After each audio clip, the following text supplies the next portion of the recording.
嘢食係咪好吸引呢？懷智開業旗下新業務合夥人嘅食物工場喺2025年10月正式投入營運，主要提供3大類嘅膳食服務，包括飯盒、到會、節日食品。開業至今短短幾個月，已經獲得8個單位同埋團體嘅肯定同埋支持，累計售出超過17000份嘅飯盒。除咗一般餐之外，我哋更加好細心咁提供素餐、免治餐同埋午餐等等特別製作嘅膳食，照顧唔同程度吞嚥困難人士嘅需要。唔少顧客對於飯盒嘅色香味同埋整體質素都表示好滿意。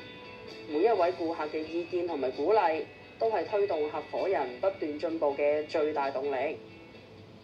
而家合夥人團隊入面一共有8位殘疾僱員參與日常運作，其中一位就係文鳳，佢就好似團隊入面嘅大家姐一樣，經常以溫暖、耐心嘅態度照顧同埋支援各位同事。我哋有個智聰就做溫拿嘅，文琪就冚蓋嘅，榮健就畢菜嘅，我就畢飯嘅。有時我洗完嘢，有時洗得好快咧，都會幫佢哋咁一齊做啊嘛，互相合作咯。有時唔知亂咗啊，定唔知點樣要提翻佢哋咯。文鳳睇起嚟好有經驗，但原來佢之前從未試過做廚房工作，嚟到合夥人先邊學邊做。初嚟又乜嘢都唔識，依家都識咗好多嘢啦。佢哋教咗我好多嘢咯。第一樣教我哋要翻嚟睇餐單，睇有咩食。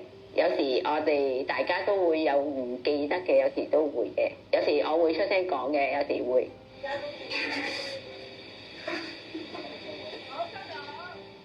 文鳳係單親媽媽，嚟到合夥人努力工作，獨力支撐家庭，照顧有特殊需要嘅女女。以前細個就辛苦啲嘅，照顧佢就啲行為就好激嘅，有時我都怕咗佢嘅。到佢青春期嗰陣時，就個轉變就都大啦。以前啲行為就少咗好多啦。至到依家有21歲啦，出嚟做嘢啦，真係轉變得好大咯。